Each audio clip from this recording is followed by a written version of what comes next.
Halo guys, terima kasih telah menekan video ini. Jangan lupa like, komen, share dan subscribe channel kami karena subscribe itu gratis. Kemajuan channel kami ada di tangan Anda. Salam sukses untuk kita semua dan selamat menyaksikan. Halo Sobat Wong Deso, kembali lagi di channel kesayangan Anda yaitu di channel Jejak Wong Deso.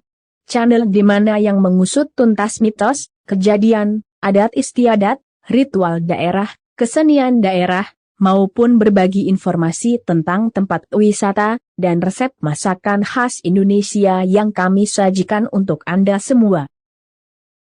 Mitos dan pertanda wabah penyakit pagebluk, lampor, atau toun. Yang sekarang viral musibah ini menimpa Madura. Orang-orang di Jawa mengingat bencana lewat mitos. Mereka juga percaya ada pertanda sebelum wabah penyakit datang. Dahulu orang percaya ada hantu pembawa maut berwujud bola arwah. Terkadang dia muncul sebagai rombongan prajurit ganas yang bisa membunuh manusia ketika mereka tertidur. Hantu bernama Lampor itu kerap menimbulkan suara gaduh. Suaranya berasal dari iringan kereta kuda dan derap kaki pasukan. Beberapa masyarakat Jawa mempercayai kalau mereka adalah pasukan Nyi Roro Kidul yang tengah bergerak dari Laut Selatan ke Gunung Merapi atau Keraton Yogyakarta. Sementara masyarakat di Jawa Timur percaya kalau Lampor muncul bersamaan dengan wabah penyakit. Lampor mencari korbannya seringkali di bulan Sapar pada malam hari. Korban dicekik lalu dibawa dengan keranda. Jika itu terjadi, mereka bakalan mati seketika. Namun, Lampor punya kelemahan. Konon, ia tak bisa duduk atau jongkok. Jadi orang-orang akan memilih tidur di bawah dipan atau di lantai agar Lampor tak mencekik mereka. Dwi Cahyono, arkeolog yang mengajar sejarah di Universitas Negeri Malang, mengatakan, kalau isu setan Lampor semacam itu marak di Jawa Tengah dan Timur sampai pada tahun 1960-an.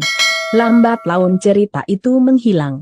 Desas-desus seputar Lampor kemungkinan muncul manakala banyak terjadi wabah penyakit pada masa lampau. Jika ia datang orang bisa mati dalam tidurnya.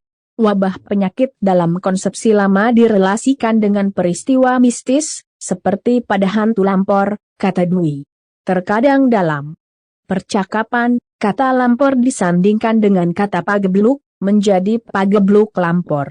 Lampor secara harfiah berasal dari kata Jawa kuna, lampur. Artinya mengembara atau bepergian. Sementara pagebluk adalah istilah Jawa untuk menyebut wabah penyakit. Istilah pagebluk Lampor kemudian memberi penegasan kalau pada masa lalu mungkin pernah terjadi pagebluk yang dahsyat dampaknya. Soal dahsyatnya pagebluk ini, ada perkataan dalam bahasa Jawa baru yang populer. Isuk loro, sore mati, ini kan memberi gambaran betapa ganas penyakitnya, dalam durasi sesingkat itu orang mati, ujar Dwi. Kata-kata itu dijumpai dalam kisah babat Tanah Jawi. Jadi, setelah Amangkurat I wafat, Mataram tertimpa musibah banyak orang sakit. Negara rusak. Udara tidak baik. Makanan mahal. Hujan tak turun, sehingga udara begitu panas. Negara Mataram seperti terbakar. Banyak orang meninggal.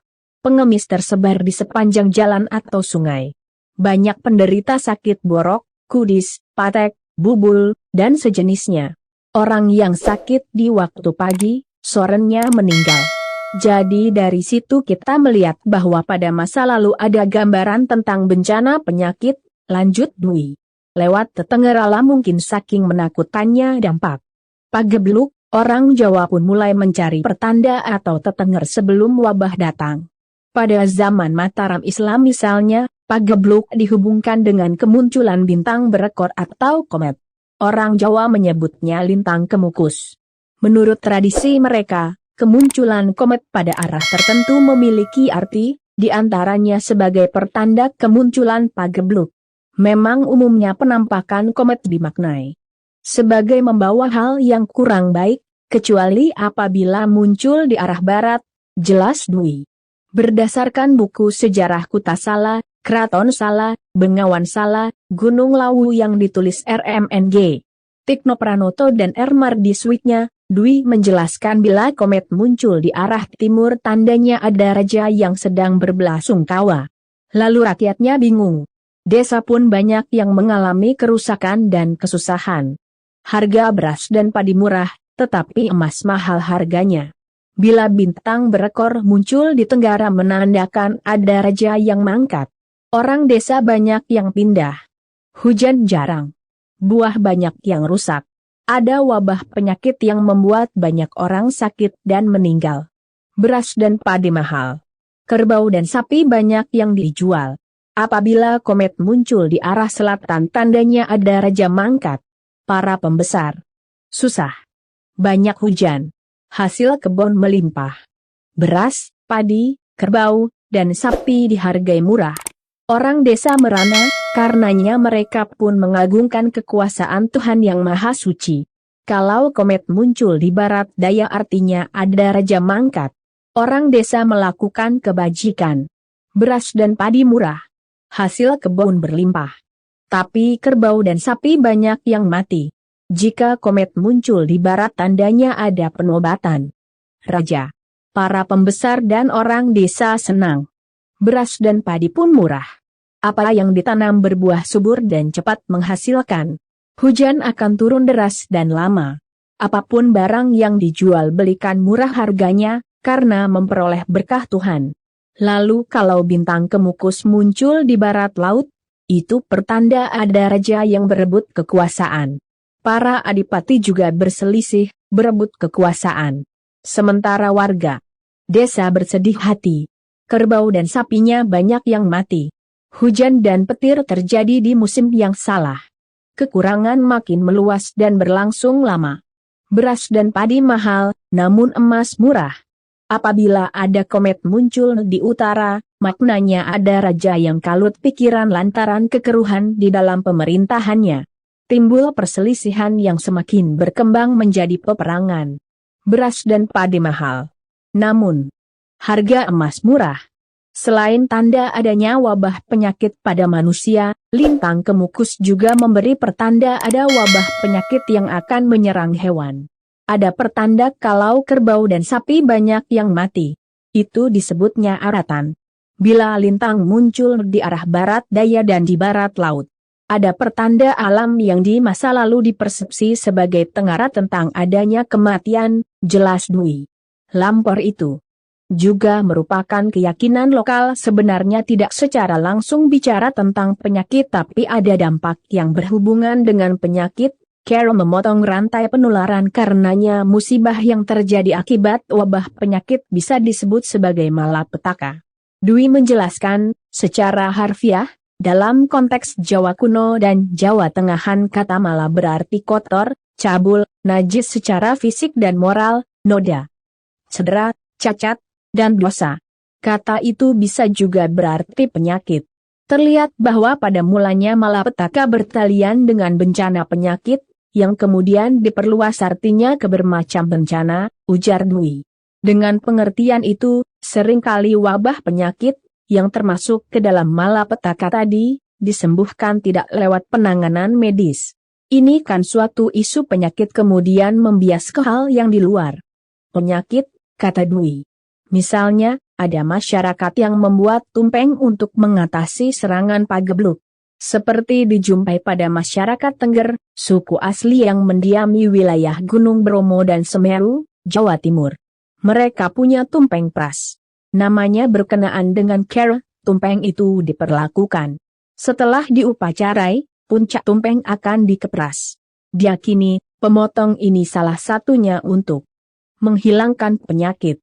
Jadi secara simbol tumpeng dan praktik social distancing ini sama prinsipnya. Memotong rantai penularan, jelas Dwi. Ketika wabah terjadi biasanya di wilayah masyarakat Tengger terjadi penyimpangan yang bersifat makrokosmos. Tandanya seperti ada harimau yang masuk kampung. Ini menyimpang karena perkampungan penduduk bukanlah habitat harimau. Ini isyarat akan ada penyimpangan di dunia manusia. Misalnya banyak anak mati secara beruntun.